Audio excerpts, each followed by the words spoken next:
Can you hear me now? I'm waiting for a response. Can you hear me now?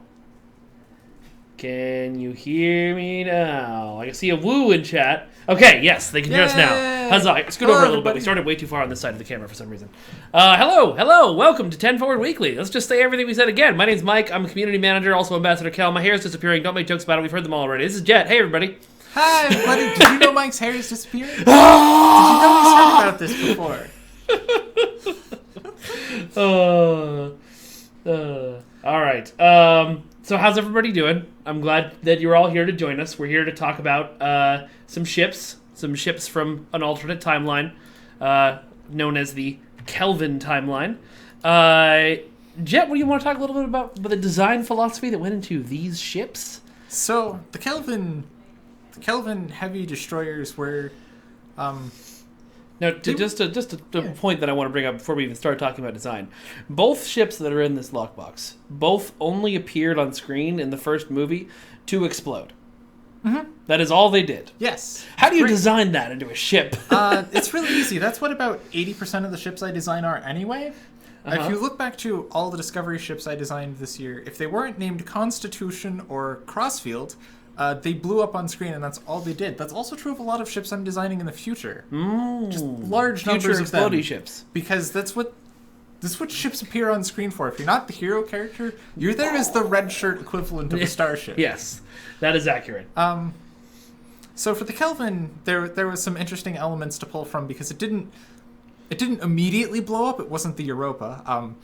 It actually had a good 5-10 minutes of action before it blew up, and that's where the things like the point defense experimental weapon came from, where it just because it was trying to shoot down all the ludicrously overpowered torpedoes from the terrifyingly futuristic Borg Romulan ship, Romulan mining ship, and failing. When you're going on a mission of revenge hundreds of years in the past, the best thing to do is to take the most terrifying alien race that anyone's ever encountered and strap their stuff onto your ship. Mm-hmm. There's definitely going to be no consequences for that. Well, I mean, that's just been the Romulans' theory of how do we get more dangerous than everyone that's bigger than us and has more technology. You find the person with the most terrifying technology and you adapt it to service you. Wait, no, that's not how that works at all. That's not how any of this works. But not yet. So anyway, so they had the point defense, the experimental weapons came from the specific visuals, and that's why we did work to make sure that on this ship it appeared from the little special firing nodes that pop out when you enter combat in the ship. So that was really neat to get all that working. Every time I get to work with Weston on a ship, it's always fun.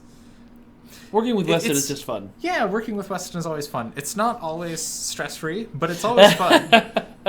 Although I imagine that's more because of the ships than Weston. Yeah, no, that has nothing to do with Weston. It's just that, not everything works correctly the first time you try and make it happen, and sometimes that's can be stressful. But yeah. So this design went through a lot of iteration, in part because the Kelvin is a lightweight ship, and D7s are traditionally more on the battle cruisery side of things, and so it was interesting to try and come up with a design that fit the two of them. It was fun. I think we did a good job capturing something that feels like them, and the ship is very flexible. It has fairly... It can put its leg behind its head. Yeah, that's exactly what I meant. You just take the nacelle on the Kelvin and you just bend it, move it wherever you want on the ship. Have two of them. I'm kidding. The ship does not have any of that kind of animation. You will just break a ship. If you buy the Eagle Moss Kelvin and you try and make the nacelle do a bendy thing, it will just explode. Have you tried this? No. Do you recommend that they try this? No. Okay, that part. That was what I was doing. I was recommending that they don't try this. All right, so that's a don't try this at home, kids. Please don't try it at home. But in more serious terms, what I mean by a starship being flexible is generally that there's a lot of different ways you can set it up. Some ships are very linear, and you build them a specific way. But this ship has a Commander Universal, so you already have a large array of... So you have all three careers that you can put in that seat, and that will greatly influence the ship. It has the two specialization seats, which are on the alternating Lieutenant Commander seats, so that also gives you a fair bit of influence in which way you take this ship. And it's got a stat profile that's fairly well-rounded. It's not the tankiest thing, certainly, but it's also not that squishy. And it's got, I'd say, average, above average maneuverability. Okay. So you can feel free to do a lot of different things with the ship, and that, I think, is what lets it feel like any particular thing you're going after for the most part. All right.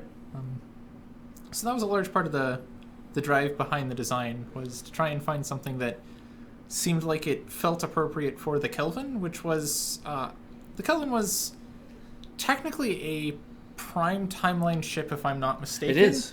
Because it was the incident involving one ship of the Kelvin class that caused the divergence. The divergence in the first place. Yeah. And then the detergents.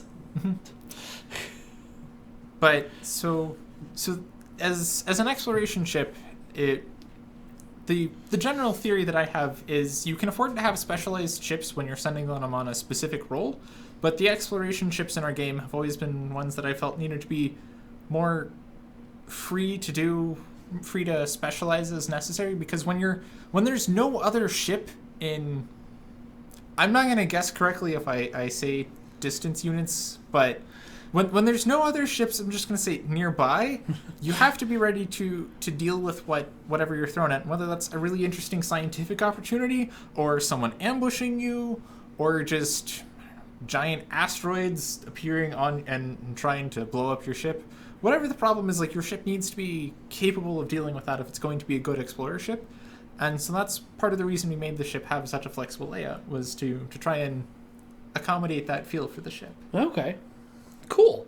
Well, let's dive in and take a look at the ships. Before we do that, why don't we look at some fan art? That sounds like a great idea, Mike. Doesn't that sound like a great idea, Jet? It certainly does. It does.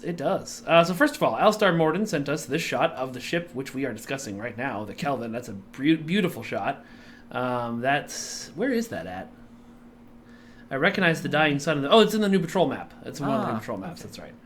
And they also sent us this other shot of the Kelvin speeding towards the anomaly on the horizon. Joseph Howard 1 sent us this shot of what is a very one of our most popular shots this week, which is ships in front of the mycelial rift. And they also sent us this shot of, I believe it's the Somerville exiting the rift while activating some sort of power. That, of course, is the USS Somerville from IDW Comics, or actually the 23rd century version. I think it's the... I forgot what the name of it is in that mission, but a ship that we did show off a little bit at STLV this year. Yeah. Might have more information on soon. Very soon. Also, we might not have information on that anytime soon. That's true. I could just be messing with I could be messing with your minds, with my mind powers. Also, Joseph sent us this shot of what I assume are his alien gen captains and bridge officers. They come in peace, probably. One can only hope. I really like the denim toga that one's got in the front. I don't know if that's actually what that is, but... That is a look I don't think I've seen before, and that's saying a lot. Yeah, that is saying quite a lot. That's some good space I think barbie. part of that has to do with the fact that it's not like a traditional race, but it's also not just flip the sliders to the extreme and see what stupid things you can pull. Like, it looks realistic and creative, and I really like that. Yeah. All right. There's nothing wrong with necessarily flip the sliders to the ends and see what crazy stuff you can pull out. But And then you're a McElroy brother. So Mark Hockman sent us this shot of... I just assume the hills are alive with the sound of fungi. That's what I'm assuming is happening here. He also sent us this shot that I thought was super cool, looking down into the abyss. Oh, wow. Where does the pool fill from? It just spills endlessly into space, but where does it come from? I have questions. Meanwhile, here's Stamets talking to a very tall captain with a very nice scarf. You got to wear a scarf in the mycelial network. That's also, I think, the winter jacket, if I'm not mistaken. I think so, yeah. So this is just, he never stopped wearing his Christmas outfit. He was like, this is the uniform now, it's Christmas. And his Orion bridge officers were like, no, sir, no, it's not. Navy 3001 sent us this picture of their bridge, which I thought was kind of cool. They put the HUD on the bridge screen, so it's like you're flying it. I think it's an overlay of a screenshot of their bridge, and then the actual game's just behind the overlay. Oh, Like okay. a supersized Twitch overlay. Got it. Kind of. That would be very difficult to fly. Yeah, that was my thought when I first saw that screenshot, but all power to them if they can pull that off. Yeah. Meanwhile, New Blarg on Reddit posted this screenshot, which is really cool. Someone sent it to me, and they sent it to me with credit this to New Blarg on Reddit. Like they didn't even say their name. They said credit this to the person who posted it on Reddit. So I'm not entirely sure if New Blarg sent this to me or if somebody just sent me New Blarg screenshot because they thought it was cool.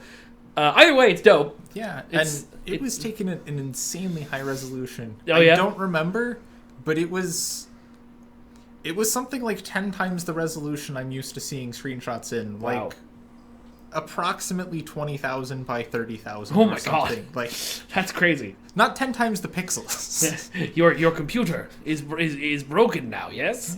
It's like what happens when I accidentally enter in render scale 12 and the computer just goes, nope, I'm done. Yeah. Why would you do this to me? I think my computer crashes at like render scale 4 because it runs out of VRAM or something. Yeah. I sometimes accidentally type render scale 21, but it just says, no, you don't want to do that, and doesn't crash. Oh, that's thoughtful. Yeah.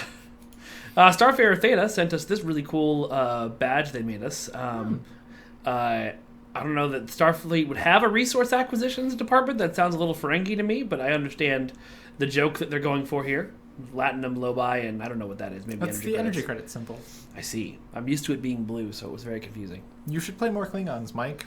I mean, What? how is that possible? What? I play only Klingons. Right. I thought it was only blue if you were playing Federation. No, Oh. it's. I don't know. Who knows? I think it's still blue in the exchange. But anyway, Well, it sounds like Stu1701 sent us this comic about his sudden craving for Krispy Kreme, and then a close-up of that shot because that ship slowly emerging from the rift is really cool. one day we're gonna release that ship and we're gonna see it named the USS Krispy Kreme. That's gonna be great. It's gonna be. I look forward to that day. Just make sure that when you do it, you are the first. If you're not the first person to do it, then you will be forever shamed. Forever shamed. What this man said. Yes. And finally, yes. A comic on the dangers of pet adoption. Because you can't just take tardigrades from the mycelial network and raise them as your own, Duncan. They ate the fuel lines, Duncan. All of the fuel lines. Now we're just drifting here slowly. Anyway. Anything you want to talk about, Mike? No, we're fine.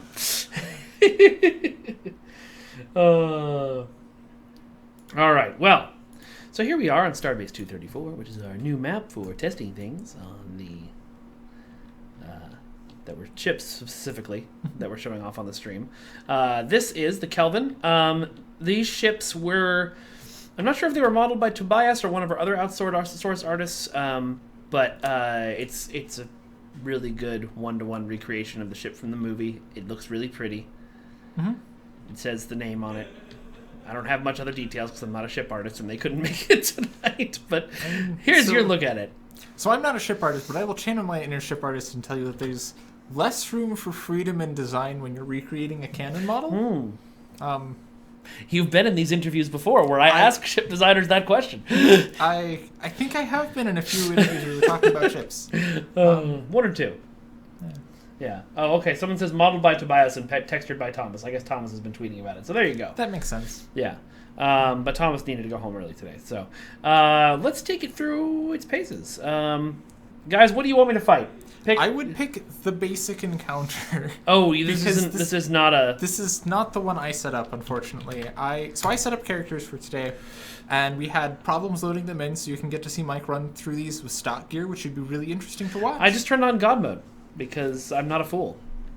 Let's see. I just need the advanced engagement system put on here so I can activate it. It's in the bottom left. That's what this is? Right? This says daring to do better.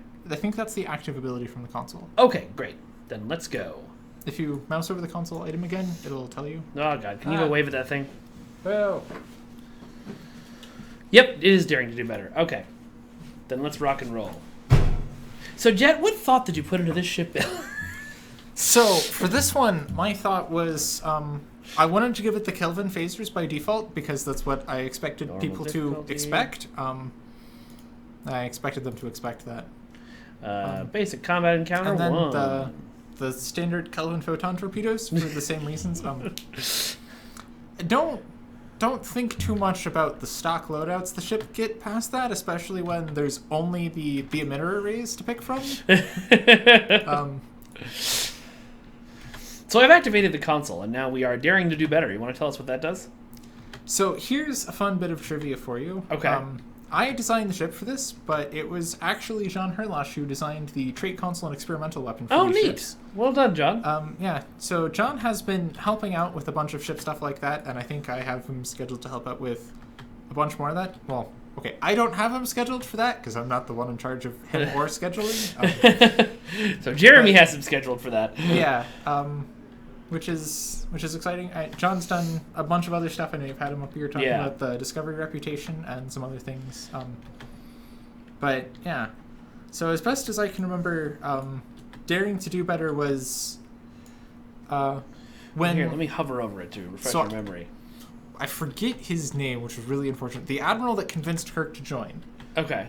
That would be his quote was Admiral Pike. Admiral Pike, yes, thank you. Just like Captain Pike. Yes, like I said, embarrassed to forget the name. But anyway, it's been a while since I saw these memes. The quote was, "Your father was a starship captain for 4 minutes and saved thousands of lives. I dare you to do better." I remember that line. That's a very good line. And that's where the console ability was kind of inspired by, was a ship captain diving into the fray, which is the name of the starship trait, coincidentally, to act courageously and dare to do better, essentially.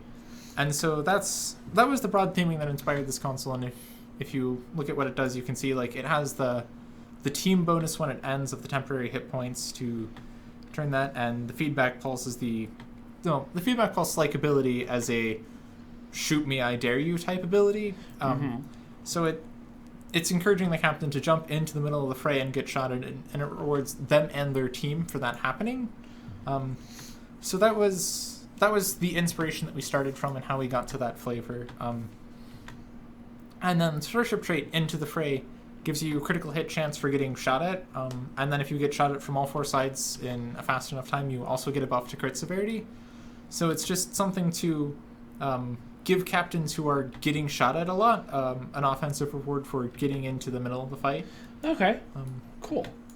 So this is kind of a tanky console, you would say. It's designed just a little bit more for that kind of build. The console and the trait are both designed for ships that want to be in the middle of the fight. The console has a damage resistance buff on it, but other than that, neither the console nor the trait directly makes you tankier, but they both reward you for taking tanky actions. Okay. So, kind of yes. This would be my answer. It's a support tanky console then. It's like it's there to support your tanking efforts. Yeah. But you can also use it for other things should you so choose. So, because in our game, unlike in I would say perhaps more traditional MMOs, you don't tank simply by being a giant wall of hit points. You tank by having enough damage output and enough threat multipliers to steal the aggro from people that are just doing DPS. And so our tanks are kind of like a DPS tank hybrid in other games, because you have to have enough damage output to get the threat, and then you have to be tanky enough to survive it. And so we've released a lot of things that make it easy to survive, and these were more aimed at the either for people playing by themselves in less coordinated runs who just get shot at for being good, like, congratulations, here's your more damage for getting shot at anyway, or for people who want to go out of their way and tank. This is damage buffs that encourage you to tank and reward you by helping you get threat easier. Okay, cool. So I'm pulling up the stats here so people can take a look at it. And then let's talk about the trait. So the trait from this ship, and it's the same on the Klingon ship, right? Right. Is Into the Fray. What does Into the Fray do? So when you get shot from...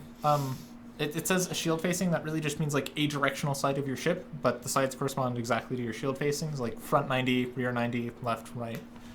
Port, starboard, whatever you want to call it. Bow, aft. Sure. Forward. Which one's which, Jen? Which one's which? Don't ask. Aft is behind you. Good. Which one's the other ones? Port is left because they have the same number of letters, so starboard's right. And then what's the front of the ship called? The bow? There you go. Good job. Take a bow. You got them all. Hey! So when you take damage on one of your sides, you get a buff of critical chance that corresponds to that, and then when you have the stack that corresponds to each side, or all 4 of those stacks, you get a bonus to crit severity, and you can only get the bonus to crit severity every 45 seconds, but you can get the buff to crit just constantly, and it'll just stay there. So you can have, if you're getting constantly shot on all sides, you'll have 100% uptime on your 6% crit chance, and then you'll have 33-ish% uptime on your 50 crit severity. All right, cool. So now we need a console that just pulls everyone around you on all sides, and so you can drag them away. It's difficult to position enemies in specific locations around you if you can move. I've done this, kind of. It was a pain to build, but if you recall earlier this year, the Discovery Pilot escorts. Oh, yeah. Those that have the console that pulls people in front of you. Yeah, the one that I am having trouble getting to work on healing spheres in the Borg TFO these days. It used to be that I would win that TFO by running up to them and turning that on and just flying away, and they would never heal anything. But for some reason, it's not working on them anymore. Yeah, that's interesting. I know. Maybe it might be my poor flying. That's happened before. So my tactic for that queue has always been just to blow the things up too fast. If you just jump at the generator, and then in 5 seconds the generator and the transformer's dead, they don't heal it. It's been a really we can't all be blessed with whatever secret deal with the devil you made, Jeff. Okay, so here's my advice. If you play this game for thousands of hours, you study the mechanics of this game, you practice your flight, you will get better at this game. This has been my trick, and it's been working out pretty well for me so far. It's just a lot of practice, a lot of studying, a lot of gearing. Folks who were asking about their giveaways from last week, I haven't had time to literally go through and grant the things. It's just taking me a minute. I will get those to you. Some people were also waiting to give us the final information. I responded to you today if you're one of those people, so check your Facebook or your Twitch chat or wherever else you went to get that info. It'll get to you soon, I promise. Although there was one person who literally messaged someone to get to message me like that night. Like the stream finished and like 2 hours later they were like, I haven't gotten my prize yet. Can you check with Kel? And I was like, I went home. I had a rehearsal. So, and then here's I went home. a public service announcement for those of you watching, listening, reading recaps on Reddit and the forum afterwards. Thank you to the people that post those. Mike is a person with a life. Mike is also a person with a full-time job, and it actually involves more than just sitting in front of this live stream and waiting for messages from people. Yeah. Every time I see Mike, he is talking to somebody about something. That's true. Or reading a blog that I sent him, or that somebody else sent him, or that... That is the thing I do. Yeah. Yeah. Or... Mike's actually a really busy person. I do things. I do stuff. That's the thing I do. And... Okay, so I have a special challenge for you, Jet. Okay. So I realized, as we're sitting here, that this character, yes, I thought so, has all of your old ships on it, even though it doesn't have this ship. Therefore, take this seat. And I want you to walk through using the stuff that you have, not giving yourself any more. Okay. Building a good build for this Kelvin Timeline Heavy Destroyer. All right. So the nameplates are now wrong on the screen, but that's okay. People can figure this out. Yes. So let's figure out what weapons do I have. So I have... And talk through why you're picking things and why they're good. So I'm looking at all of the weapons I have on here. The obvious choices, I'm inclined to stick with beam arrays on this ship. I'm not committed to that plan, certainly. Scoot your face this way. Sorry. There you go. Thank you. The traits the ship has available will also inform that. Like I see Withering Barrage, so that makes me want to go towards What cannons. is Withering Barrage and why does that make you want to go towards... Explain Thank like you, I'm Mike. 5. I will explain this in detail. So what I'm looking for specifically in the Starship Traits section is Starship Traits that give me increased duration on my primary weapon attack.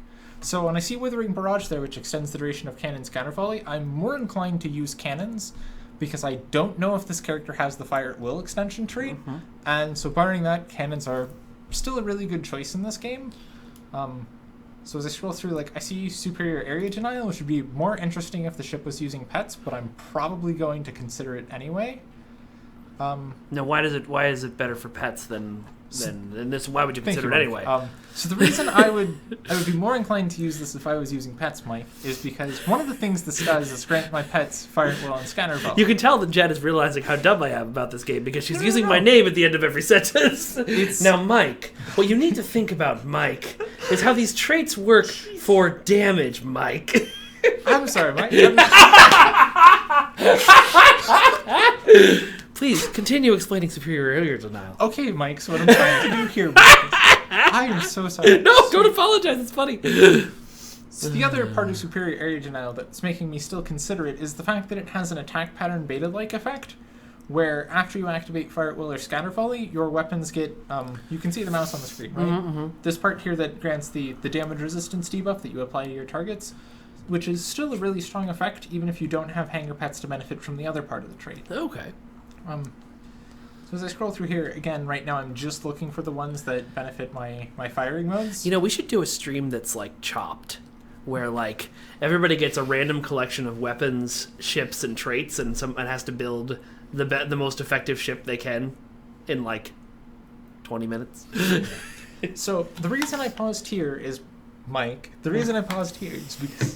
is because I see the trait Go for the Kill, which whenever you critically hit while you have Cannon Rapid Fire active, it'll extend the duration by 3 seconds. And you can only do that once for 5 seconds, but still. it's basically guaranteed that you will have your maximum uptime on Cannon Rapid Fire if you have this trait slotted. So is that the kind of trait that you would then build around? That kind of thing makes you decide, okay, I need to go for more critical chance and more cannon stuff. That's definitely a trait I would call a build around. The other one I see here that's standing out is Ceaseless Momentum, which doesn't explicitly modify a firing mode, but it makes torpedo firing much more responsive. So I'd be inclined to consider that, but not seeing the Beam Overload or the Fire at Will traits here. Right? I didn't see Super Weapon Ingenuity. I don't. I'm inclined to go with something that is either cannons or torpedoes. And looking at this ship, I see the Advanced Phaser Beams, which are good, but I don't have any of those traits. I see all the Covert Phaser Dual Heavy Cannons. And some turrets. The Theology Crescent turrets, and what I don't see as I scroll through this list is that many torpedoes.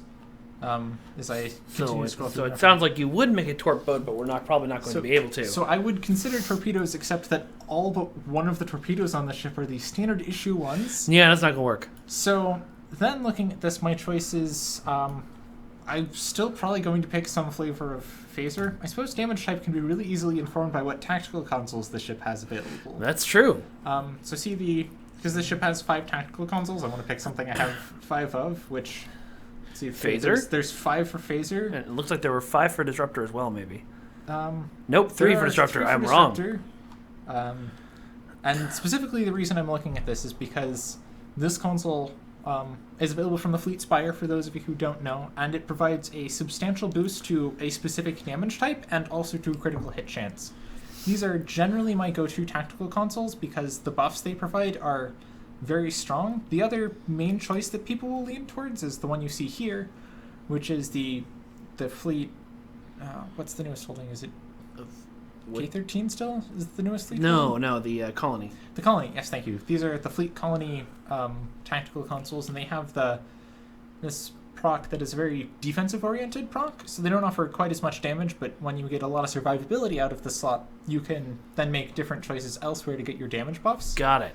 But for this build, since you've already got something that gives you a good bonus when you get a critical hit, you're going to want to pick something that gives you more critical hit chance. Right, so I'm inclined to just slot these 5 tactical consoles while I'm here looking at them, and then figure out which of the phaser options available to the ship I want to end up going with. I think that last one may have been disruptor, not phaser. Yeah, I do that quite a lot while looking at these. Never mind. No, you got all phasers. I was wrong. So then looking at the phaser cannons available to me, because that's what I've decided I want to go with. So the covert phaser proc is the one that it's listed on there that has a chance to give you plus flight speed. No, plus flight speed. It's the minus threat from this weapon. Yeah. Minus 50% flight threat. Speed is, I think, a proc from elsewhere on this ship. And it's really easy to figure out. Is it on this weapon? So I didn't make covert phasers. It's probably really obvious right now. Because then my other option, as I scrolled down on this list, was I remembered... So I have these sensor-linked weapons, which used to be the ones that everybody said were the like top tier thing, right? Right. And so these give a bonus to basically defense and weapon critical severity. I'm inclined to go with these still because the Kelvin has some good base defenses, and I just want to just max out the offensive capability of the ship, Okay. which it sounds like is going to involve a lot of scrolling. Which is fine. That happens, yeah. Yeah, I can scroll.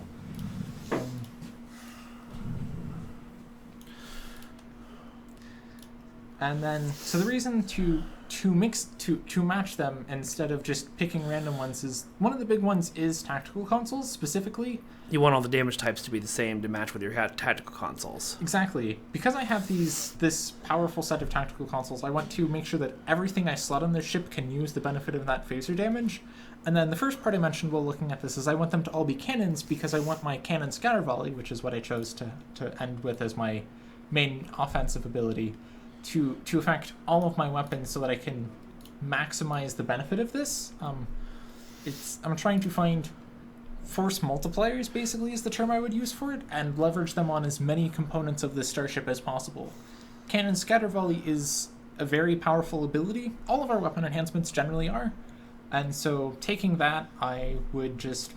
I want to make sure that all of my weapons are cannons to maximize the use of that, and that all of my cannons deal the same damage type, so I can leverage these 5 tactical consoles to the most effectiveness. Got it. As far as deflectors... Well, there's only one good one. So, the Fleet Colony Deflector is probably what I would have chosen in a vacuum, which is the reason this character has it.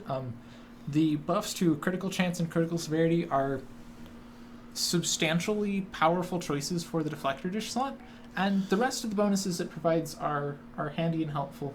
Yes, Jay, I will be looking at the buff layout later. I do see that comment.